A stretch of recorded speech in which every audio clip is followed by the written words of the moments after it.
Hello friends, आप सभी को जैसा कि पता है कि बीकॉम 6 सेमेस्टर के एग्जाम्स होने वाले हैं एमसीक्यू बेस्ड पर। ठीक है, तो उसी को देखते हुए सीरीज स्टार्ट की जा रही है। ठीक, इसमें 5 सब्जेक्ट है। ठीक है, उसमें से जैसे कि हमने इंडियन इकोनॉमी और पब्लिक इंटरप्राइज और इनकम टैक्स इससे रिलेटेड एमसीक्यूज को अपलोड कर दिया। आप जाके उनको अच्छे से प्रैक्टिस कीजिए और अपनी खूब अच्छी से तैयारी करिए। तो आज हमारा जो टॉपिक है इनकम टैक्स के कुछ इंट्रोडक्शन एंड इम्पोर्टेंट डेफिनेशन जो है उससे संबंधित है, तो देखेंगे। ठीक है, तो चलिए बिना वेस्ट किए टाइम, आप होप कि आपने इंट्रोडक्शन के बारे में, इम्पोर्टेंट डेफिनेशन के बारे में कुछ तो पढ़ा ही होगा। देखिए, जब भी इस तरीके के चैप्टर वाइज एमसीक्यू करने आइए ना, तो अपना मोटिव बना दीजिए ना कि उसके बारे में थोड़ा बहुत कुछ ना कुछ पढ़ के कुछ करेंगे, पढ़ के कुछ टेस्ट करेंगे, तब समझ में आएंगी चीजें। अदरवाइज करोगे नहीं आएगा तो मूड खराब ही होगा। ठीक, तो चलिए स्टार्ट करते हैं। देखो यहाँ पे थोड़ा सा ब्लर है लेकिन दिख रहा है बढ़िया अच्छे से क्लियर। ठीक, आप लोग अगर नहीं दिख रहा होगा तो क्वालिटी बढ़ा लीजिए। ठीक है, अच्छा दिखेगा। इम्पोर्टेंट ऑब्जेक्टिव क्वेश्चन है इंट्रोडक्शन इम्पोर्टेंट डेफिनेशन। ठीक, इनकम टैक्स के इम्पोर्टेंट डेफिनेशन से और उसके इंट्रोडक्शन से। ठीक है, तो चलिए पहला क्या है कि when income tax was levied. याद रखिए, लेवाइड लेवाइड लेवाइड, लेकिन यहाँ पर फर्स्ट टाइम है, इस चीज को जरूर याद रखिए। ठीक, इस चीज को जरूर से जरूर याद। ठीक, तो नहीं आप 1961 भी तो लगा सकते हैं। एक्ट एक्ट की बात। ठीक, लेकिन यहाँ पर फर्स्ट टाइम दिखा ना तो 1860 हो जाएगा by the sir James Wilson के द्वारा। ठीक है, ये भी प्रश्न आएगा। वेट, नेक्स्ट क्वेश्चन क्या है, तो होप कि आपको समझ में आ गया। पहला है एकदम डायरेक्ट क्वेश्चन था, डायरेक्ट उसका आंसर मिल गया। ठीक, next question, income tax act enacted तो पूरी इंडिया में है। ठीक, इंक्लूडिंग जम्मू कश्मीर। ठीक, अब finance bill become finance act when it is passed by. तो option number D, that is both the house of parliament assented by the president. Option number D जो है यहाँ पर राइट हो जाएगा। अब हम आगे का नेक्स्ट क्वेश्चन की बात करते हैं। क्वेश्चन नंबर चौथा। क्वेश्चन नंबर चौथा है हमारा कि क्या इनकम टैक्स कैसा टैक्स है। तो सबको पता है कि इनकम टैक्स एक डायरेक्ट टैक्स है, तो इस वजह से ऑप्शन नंबर ए राइट हो जाएगा। नेक्स्ट क्या है कि rate of income tax are fixed under. तो किसके अंदर, तो फाइनेंस एक्ट के अंदर फिक्स की जाती हैं। ठीक है, और डायरेक्ट क्वेश्चन पूछा जाता है, इस वजह से ऑप्शन नंबर बी जो है आपका राइट हो जाएगा। नेक्स्ट क्वेश्चन कि कितने हेड होते हैं इनकम में, ये आपसे पूछ लिया। ठीक है, तो ये बेसिक सा क्वेश्चन है, इसको जरूर याद रखिए। ठीक है, जैसे जैसे हेड के बारे में बता देते हैं। इनकम फ्रॉम सैलरी हो गया। ठीक, इनकम फ्रॉम हाउस प्रॉपर्टी हो गया। ठीक, इनकम फ्रॉम कैपिटल गेन हो गया। ठीक, इनकम फ्रॉम पीजीबीपी हो गया, इनकम फ्रॉम अदर सोर्सेज। तो ये 5 हेड्स होते हैं। ठीक, नेक्स्ट क्या है कि क्वेश्चन नंबर 7 कि present income tax act is known as. तो कौन सा है income tax act 1961। Option number D जो है वो राइट होने वाला है यहाँ पर।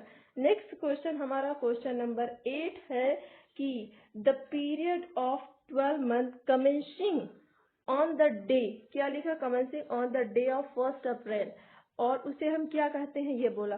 तो देखो इस तरीके आप प्रीवियस ईयर की डेफिनेशन इसके थोड़ा सा वो सिमिलर ही। ठीक, सिमिलर इन द सेंस की डेफिनेशन वो चीज है ना कि शुरू तो होता है 1 अप्रैल को और खत्म होता है 31 मार्च। वो अलग बात है कि बिजनेस चाहे 1 दिसंबर को शुरू हुआ हो, चाहे 1 अप्रैल, चाहे 1 जनवरी को शुरू हुआ हो, लेकिन हम फाइनेंशियल ईयर के हिसाब से देखेंगे तो 1 ईयर के हिसाब से लेंगे और 31 मार्च तक उसे हम गिनेंगे। ठीक है, नेक्स्ट क्या है यहाँ पर क्वेश्चन हमारा था कि द पीरियड ऑफ 12 मंथ जो कि स्टार्ट होता है 1 अप्रैल से, उसे हम क्या कहते हैं। तो याद रखिए, ऐसी जो कंफ्यूजन वाली चीजें होती हैं कि इसमें कंफ्यूजन हो सकता है, होने वाली, दैट मीन्स कि हो सकता है कंफ्यूजन। तो याद रखिए असेसमेंट ईयर हो। असेसमेंट ईयर का मतलब है कि जैसे कि ये साल जैसे कि 23-24। ठीक, 23-24, तो 23-24 असेसमेंट ईयर होगा। ठीक, और 22-23 का होगा, 22-23 प्रीवियस ईयर होगा। इसमें हम इस जो 22-23 में हमने इनकम अर्न की है, 23 में वो इनकम हमारी टैक्सेबल होगी। तो क्या समझ में आ गया कि हमारा क्या होगा कि हमारा असेसमेंट ईयर कौन सा हो गया। असेसमेंट ईयर हमारा 23 24 हो गया, और प्रीवियस ईयर क्या हो गया, प्रीवियस ईयर हमारा 22-23 हो गया। तो बहुत अच्छे से समझ में आ गया। नेक्स्ट क्वेश्चन की हम बात करते हैं कि the definition of income is. तो डिफिनेशन इनकम की कैसी है, यस वो इंक्लूसिव है, ऑप्शन नंबर ए जा रहा है यहाँ पर, right.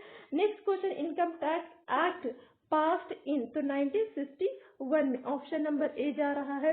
Next question, the term of previous year का मतलब पूछ लिया। तो प्रीवियस ईयर का मतलब होता है कि financial year before the assessment year. अभी हमने प्रीवियस ईयर और असेसमेंट ईयर अच्छे से बता दिया, तो अब क्या नहीं कर सकते कि असेसमेंट ईयर की जो पहले आता है, ठीक, उसे हम क्या कहते हैं, उसे हम कहते हैं प्रीवियस ईयर। तो इस वजह से यहाँ पर ऑप्शन नंबर डी जो है वो राइट हो जाएगा, ठीक। नेक्स्ट क्वेश्चन की हम बात करते हैं, क्वेश्चन नंबर 12 है। क्वेश्चन नंबर 12 क्या कहता है, इनकम टैक्स इज कंप्यूटेड। सभी जानते हैं अगर इनकम टैक्स है तो इनकम पे ही कंप्यूट किया जाएगा, ठीक। नेक्स्ट क्वेश्चन क्या है कि the period of assessment year, चाहे प्रीवियस हो चाहे असेसमेंट हो, ऐसी कोई डेट अगर है कि बिजनेस 1 दिसंबर से स्टार्ट होता है तो उसको हम लिखेंगे 1 अप्रैल से ही, ठीक। तो वो 1 अप्रैल 31 मार्च, ठीक, ऑप्शन नंबर बी जाएगा। नेक्स्ट क्वेश्चन क्या है कि इनकम टैक्स कब लगाया जाता है इंडिविजुअल पे, अगर वो अपनी एग्जम्प्टेड लिमिट को पार करते हैं तब लगे। जैसे बोला जाता है कि 2,50,000 पर आपका कोई भी टैक्स नहीं लगेगा। अगर 2,50,000 से आपकी इनकम बढ़ती है तो उस पर आपका टैक्स देना पड़ेगा।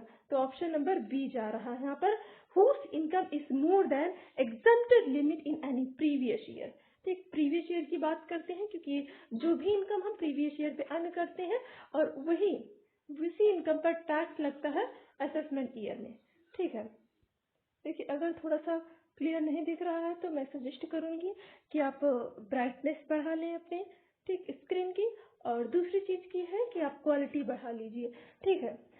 इनकम टैक्स क्वेश्चन क्या है कि income tax levied in India by the first, जो कि हमने बताया कि सर जेम्स विल्सन, ठीक। अब देखो एग्जम्पशन लिमिट जो असेसमेंट ईयर 23-24 का बोला है, ठीक, नॉन रेसिडेंट इंडिविजुअल।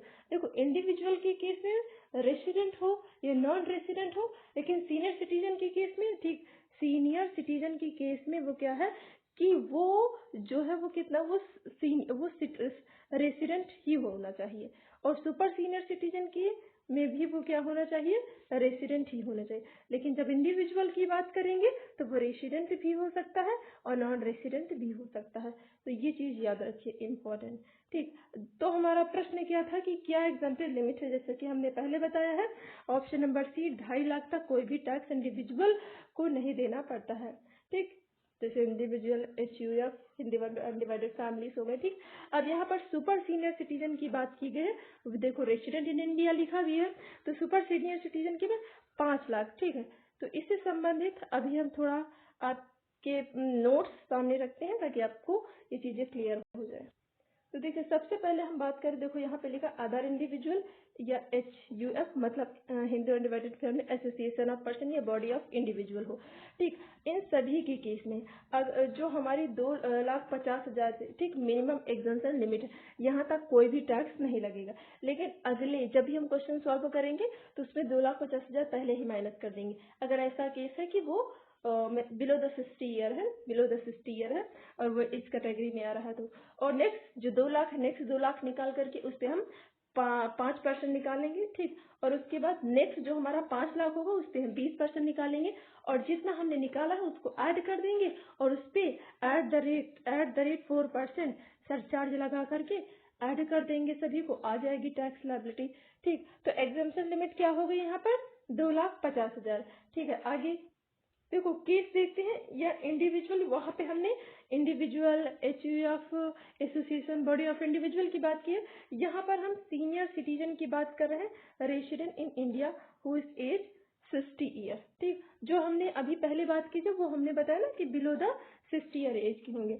अब यहाँ पे देखो, और मोटा ये तो ठीक बिलो द 60 ईयर आप पढ़ भी सकते हैं। अब यहाँ पर जो एग्जम्पशन की लिमिट होगी वो नील हो जाएगी। लेकिन अगर जब भी क्वेश्चन सॉल्व कर, जैसा कि हमने बताया कि पहले 3 लाख पहले माइनस कर देंगे, फिर नेक्स्ट 2 लाख जो होगा ना उस पर हमारा 5% निकालेंगे, ठीक। उसके बाद क्या होगा, नेक्स्ट जो 5 लाख होगा उसी में से उस पर हम 20% निकालेंगे, निकाल के हम उसको आपस में प्लस कर देंगे, एट द रेट 4% के हिसाब से सरचार्ज ऐड कर देंगे, आंसर आ जाएगा।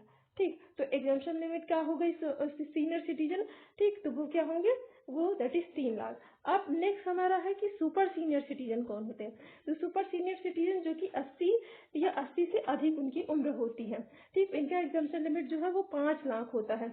और जब क्वेश्चन सॉल्व करेंगे तो 5 लाख सीधे सीधे माइनस कर देंगे, और जो नेक्स्ट हमारा 5 लाख होगा उस पर हम 20% टैक्स लगाएंगे, ठीक। और उसके बाद जो बैलेंस बचेगा उस पर 30,000, उसके बाद भी अगर कुछ होता है तो इस तरीके से टैक्स का स्ट्रक्चर है। एक चीज ये इम्पोर्टेंट कि अगर इंडिविजुअल एचयूएफ तो भाई below the 60 year, below the 60 year. आज जैसे सीनियर सिटीजन की बात हो गई, वो एबव द 60 ईयर, ठीक, 60 ईयर से ऊपर होंगे मगर 80 से कम होंगे, ठीक। अगर हम जब भी बात करेंगे सुपर सीनियर सिटीजन की, ठीक, जब हम बात करेंगे सुपर सीनियर सिटीजन की तो क्या होंगे, वो 80, ठीक, 80 होंगे या फिर 80 से एबव होंगे। तो ये एज भी पूछी जा सकती है आपके क्वेश्चन में। तो होप कि अगर आपकी टैक्स लायबिलिटी इस तरीके से आती है तो आप अच्छे से कर लेंगे। चलिए वापस से अपने क्वेश्चन पे चलते हैं। देखो सुपर सीनियर सिटीजन का 5 लाख हो गया। एग्जाम्पशन लिमिट यहाँ पर बात की गई है रेसिडेंट इन इंडिया, जो कि क्या है, एज जो है वो 60 है, तो वो हमने बताया कि वो 3 लाख हो जाएगा। इनकम टैक्स डिपार्टमेंट किसके अंदर काम करता है, तो वो सीबीडीटी के अंदर काम करता है। ऑप्शन नंबर सी जो है वो राइट हो जाएगा। नेक्स्ट क्या है, इनकम टैक्स एक्ट में पर्सन में सारी ही चीजें आती हैं। 231 ये पर्सन का डिफिनेशन है। नेक्स्ट की सम ऑफ वेरियस सेट करते हैं तो हमें ग्रॉस टोटल इनकम मिलती है। ऑप्शन नंबर ए राइट हो जाएगा। नेक्स्ट क्वेश्चन की हम बात करते हैं, ये हो गया। और very senior citizen shall be individual. अब यहाँ पर वेरी सीनियर सिटीजन की एज पूछ ली है, तो वो 80 ईयर्स या 80 से अबव। प्रीवियस ईयर हमेशा खत्म होता है, 31 मार्च को खत्म होता है। असेसमेंट ईयर अगर आपको ऐसे भी बोला जाता है कि असेसमेंट होगा 22-23 का असेसमेंट ईयर क्या होगा, 23-24 होगा, ठीक है, एग्जाम्पल देके बताया। अब इंडिविजुअल लाइबल होगा पे सरचार्ज, ठीक, सरचार्ज जैसे कि 15% टैक्स अगर टोटल एक्सीड करेगा वाला। देखिए सरचार्ज की रेट 10% अगर 50 लाख से इंक्रीज करेगा तो, ठीक, 50 लाख से, और जैसे कि 50 लाख से इंक्रीज करता है तो 50 लाख से एक्सीड करता है तो वहां पे आपका इतना लगता है, ठीक, 50 लाख 1 करोड़ के बीच में 10%, और उसके बाद 15% यही होगा कि 1 करोड़ से एक्सीड करता है, 1 करोड़ से एक्सीड करता है मगर 2 करोड़ से कम होता है। अब यहाँ पर 2 करोड़ से कम होता है मगर 5 करोड़ से कम होता है तो 25%, लेकिन 5 करोड़ से भी ज्यादा होता है तो 37% लगता है, ठीक। नेक्स्ट क्वेश्चन है कि पर्सन जो कि इंडिया में रहता है परमानेंटली 5/11/2023, तो असेसमेंट ईयर पूछा गया है कि इसमें 5/11/23 तक क्या होगा, तो वो हो जाएगा 23-24, ठीक, 23-24 बहुत अच्छे तरीके से निकाल लेंगे। नेक्स्ट क्वेश्चन है कि मैक्सिमम अमाउंट जो चार्जेबल नहीं होगी इन केस ऑफ आपसे पूछा लेस देन, तो वही हमने पहले ही बताया कि 2,50,000 हो जाएगा। नेक्स्ट क्वेश्चन है कि education cess is leviable on, ठीक, इनकम टैक्स उसके साथ साथ सरचार्ज अगर है तो। हेल्थ एंड एजुकेशन जो है वो 4% होता है। और सेकेंडरी हायर एजुकेशन सेस इस लेवल, वही सेस की बात हो गई, तो वही बात हो गई कि इनकम टैक्स एंड सरचार्ज अगर अप्लीकेबल है तो ये हो गया। अब यहाँ पर टैक्स पूछ रहा है secondary and higher education cess का कितना परसेंट होता है, तो 1%, जैसे कि education, health and education 4%। Income में इंक्लूड होता है फॉलोइंग टाइप्स ऑफ इनकम, चाहे वो लीगल हो चाहे इनलीगल हो, दोनों प्रकार की इनकम आती है। ऑप्शन नंबर सी राइट हो जाएगा। पिन मनी, ठीक, पिन मनी इनमें से कुछ भी नहीं होती है, ठीक, ये ना इनकम होती है ना कैजुअल इनकम, ठीक। तो पिन मनी के बारे में चाहे तो देख सकते हैं, ठीक। इनकम टैक्स को राउंड, जो इनकम टैक्स है उसमें राउंड अप कहाँ तक लिया जाता है, तो नियरेस्ट हम 10 तक कर सकते हैं।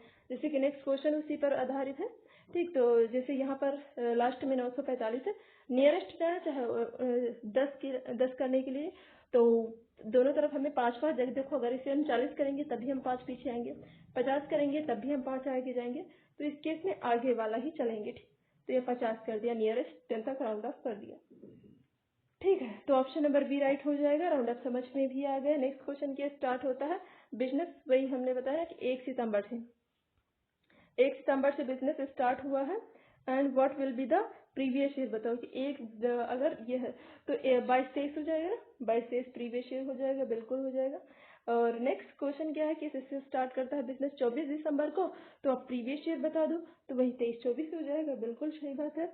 कि अगर कोई बिजनेस स्टार्ट होता है 1 जनवरी को स्टार्ट होता है तो आपको प्रीवियस ईयर बताना है, तो वो 23, ठीक, 1 जनवरी को, तो जैसे 1 जनवरी तो 1 अप्रैल, ये हम ऐसे करेंगे ना कि 1 अप्रैल से 1 मिनट, देखो 1 अप्रैल से 31 मार्च। अब यहाँ पे जैसे लिखा कि 1 को स्टार्ट किया तो 1 जनवरी से तो शुरू हो गया, 1 जनवरी से शुरू हुई होगा, लेकिन जाएगा 31 मार्च तक, तो 31 मार्च 2023 तक। ऑप्शन नंबर बी राइट हो जाएगा। ठीक, नेक्स्ट क्वेश्चन क्या है कि अगर keeping business account financial year and the period of previous year the assessment year 23-24। ठीक, तो क्या हो जाएगा, 1-4 इसमें पूछा गया what will be the previous year, तो इसका प्रीवियस ईयर 22-23 हो जाएगा, वैसे ही ऑप्शन राइट हो जाएगा। मैक्सिमम अमाउंट जो कि HUF के केस में 2,50,000 हो जाएगा। ठीक, चार्जेबल नहीं है फॉर्म के केस में तो कुछ नहीं, नील हो जाता है।